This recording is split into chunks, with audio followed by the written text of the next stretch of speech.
may individual na ganito. Umabot na siya sa mataas na stage, sa sandali lang na ito, hindi niya siya na-detect. Sa isip-isip ni Kraugle na gaya ng inaasahan, grabe ang kulang kumpara sa kung gaano kalakas ang Moonlight Sword na karaniwan ay sa ilalim ng Moonlight. Kahit nakatama siya ng hit, ang lakas nito ay katumbas lamang ng 30% ng kanyang normal attack power. Nagulat siya dahil na-block niya ito agad ng kanyang ki, pero naisip niya na sigurado babawi siya ng momentum sa attack na yan. Ngunit mula nang makaligtas siya sa pag-attacking yon, nagawa niyang sadyang baguhin ang landas ng kanyang espada. Hindi niya kayang i-swing ang sword niya sa gusto niya. Obviously, may hindi mabilang na mga monster at NPC na mas malakas sa kanya. Pero hindi siya makapaniwala at hindi inaasahan na isang simpleng magsasaka lang siya. Wala siyang choice kundi aminin, ang kanyang swordsmanship ay isang hakbang sa kanya. Hindi pa nagpapasya ang laban, gumamit si Piaro ng Peerless Swordsmanship, third form. Sa isip-isip ni Kraugle na isa itong key burst, tinamaan si Kraugle at nakatanggap siya ng 15,800 na pinsala. Sa isip-isip ni Kraugle na hindi siya makapaniwala na nawalang siya ng health ng isang dull sword.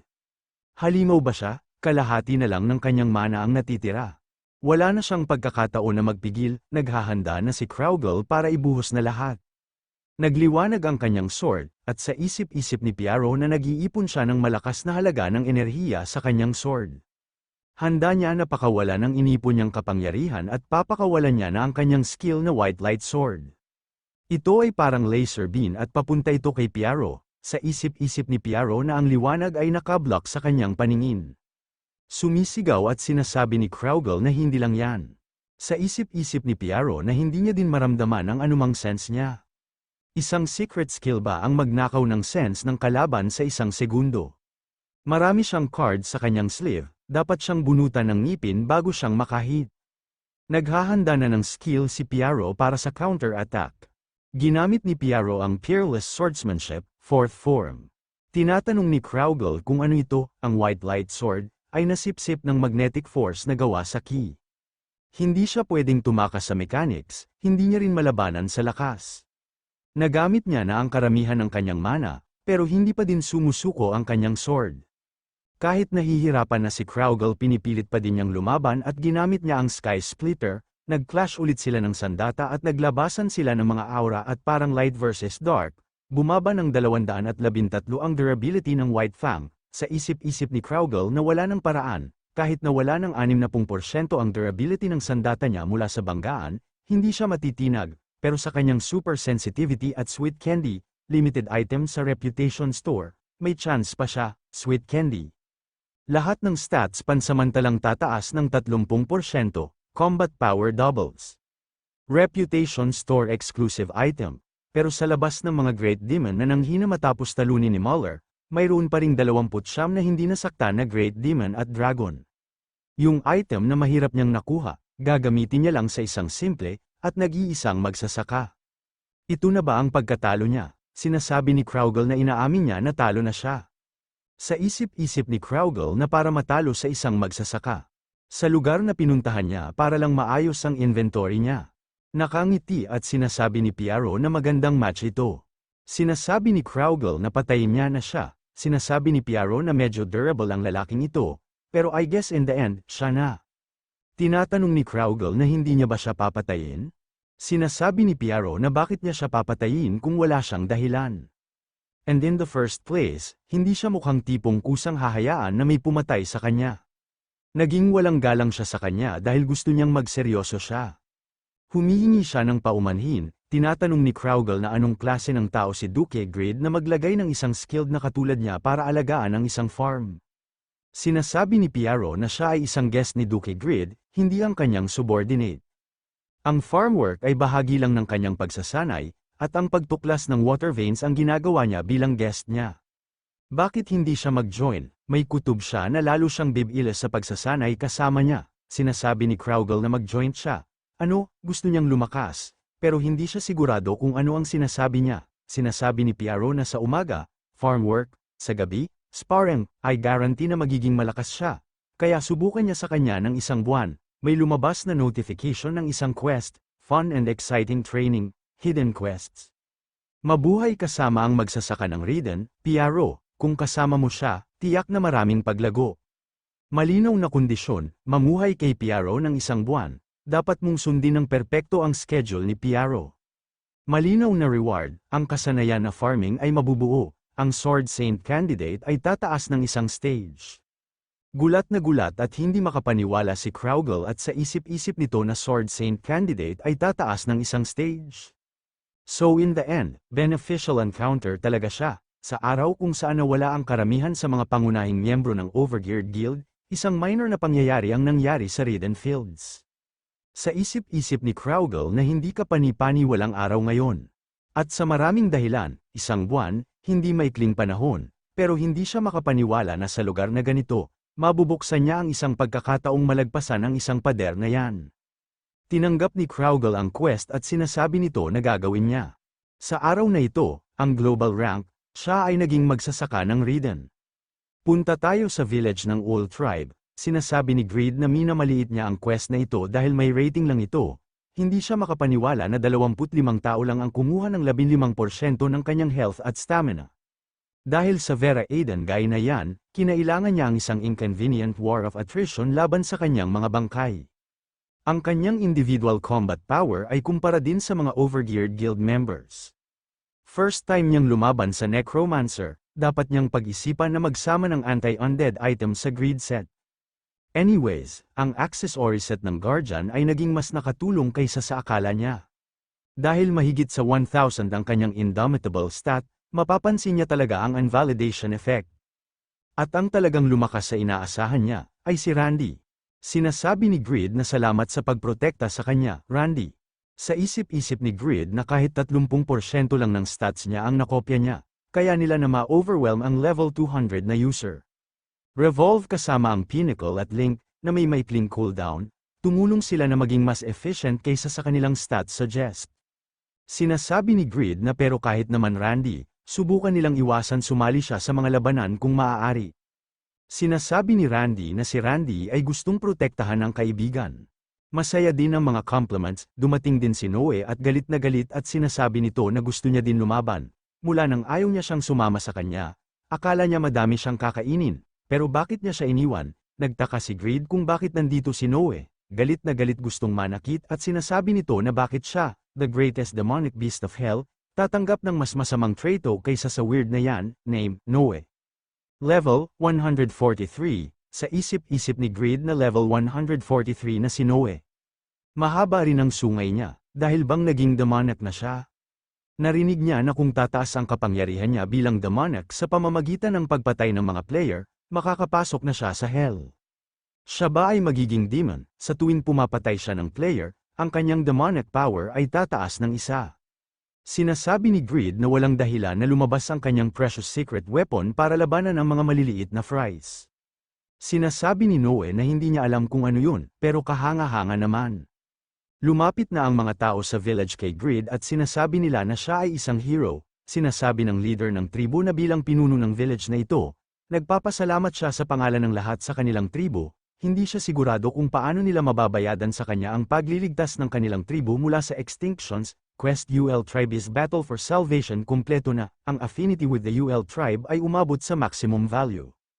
Ang UL Tribe ay kusang loob na tumalon sa isang mataas na cliff para sa kanya, sa isip-isip ni Greed na tama, isang quest na ganito, may magandang gain, niligtas niya sila, pero first time niya din na makakita ng tao sa tribo nila. Dapat niyang silipin ng Great Lord Sword, Buddha, Intelligence, 371. Lars, Intelligence, 312 Bora, Intelligence, 326 normal NPC at may intelligence malapit sa 100 pero ang majority nila ay nasa 300, kahanga-hangang tribo, basta tama ang ginawa, posibleng silang sanayin bilang magicians, name, Huarin. Edad, 11 sex, babae klase, refugee title, ang huling royal ng UL Tribe. Level, 7 strength, 370 stamina, 12,249 agility, 14,398. Intelligence, 121,890 charm, 155,503 dignity, 3,550. Skills, walang natutunan ng anumang skill sa isip-isip ni Greed na isang royalty. Ang kanyang stat potensyal para sa intelligence ay outstanding. Hindi niya matataas ang kanyang intelligence stat, pero kung siya ay mabubuo ng maayos, magiging magandang dagdag siya. Sinasabi ni Greed na narinig niya na may pangalan na Earl Zebra ang Panginoon ng lupain na ito. Hindi ba siya nagbabalak ng isa pang invasion kung ito ay makarating sa kanyang?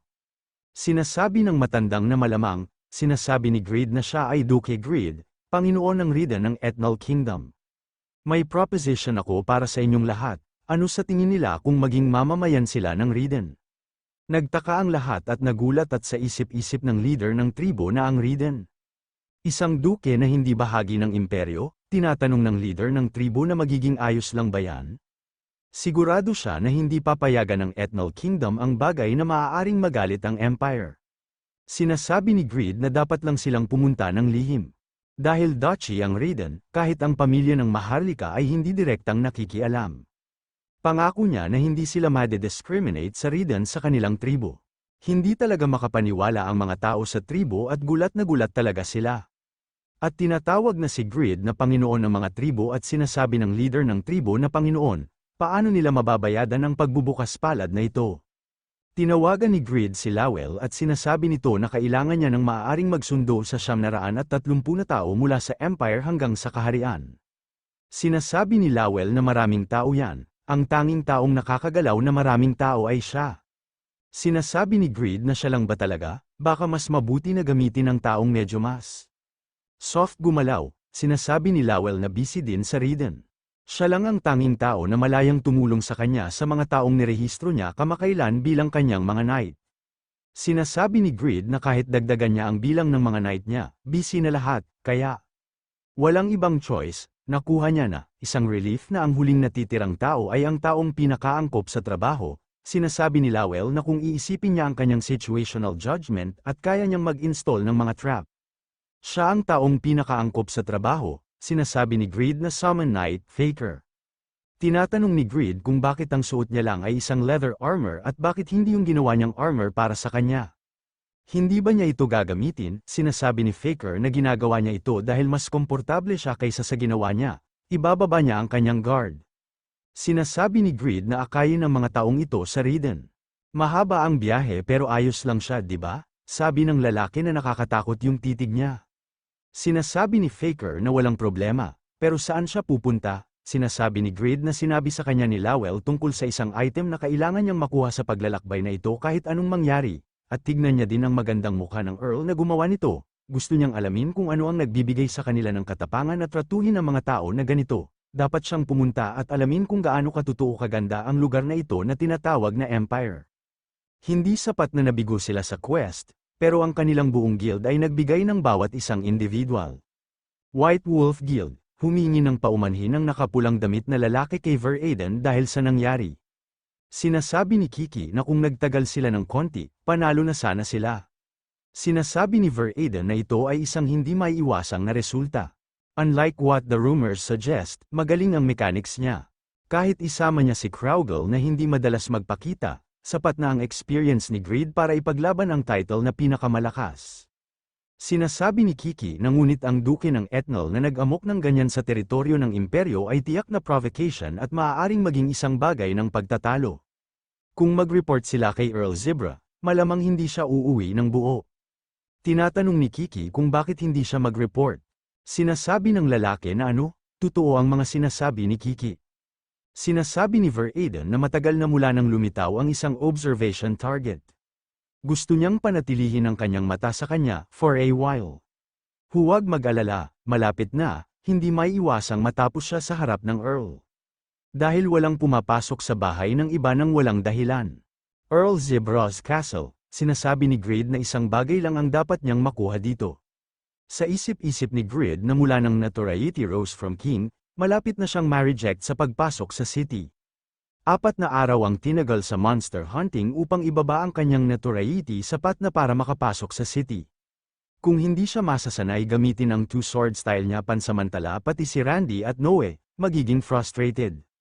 May napansin si Greed na ibon na lumilipad at papalapit sa kanya. Sinasabi ni Greed na sabi niya na nga ba, Irene's carrier pigeon dumadating kada linggo, 1 linggo na ba? Babasahin niya ito mamaya, sa ngayon, Kailangan niyang kumpletuhin ang misyon sa kanyang harap, tinatanong ng mga guard kung sino siya, sa isip-isip ng mga guard kung ano ang pressure na ito, saan siya nanggaling, dignity, 1,522.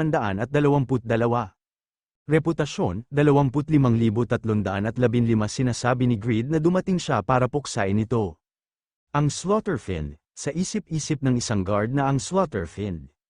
Na siya lang mag-isa, sinasabi ng guard na maaari na siyang pumasok sa ngayon. Guide niya siya sa kanya kay Earl Ship, sa isip-isip ni Grid na sumuko siya sa pinakamaikling ruta papunta sa Titan, the Empire's capital, at nakinig sa payo ni Lowell na pumunta dito instead. Sa basement ng Earl Zebra's castle nilagay ang Slaughterfiend, isang monster na half-human at half-demon, na dapat niyang makuha.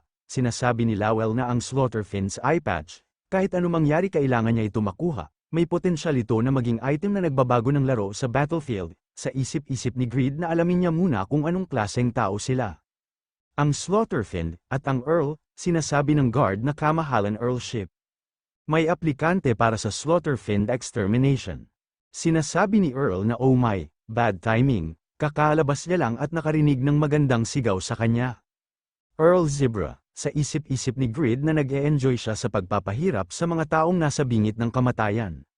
Kaya wala siyang pagsisisi sa ginawa niya sa UL tribe. Sa isip-isip ni Earl Zebra na kakaiba ang nararamdaman niya ang elegance at grace na maihahambing sa imperial na pamilya na mula sa kanya. There's no way, mula sa imperial family nagpunta siya dito, the outskirts, para lang pumatay ng monster, sinasabi ni Earl Baboy na huwag niyang masyadong isipin ito. Binalaan niya lang siya sa pagsaboy ng tubig sa paborito niyang bote ng alak.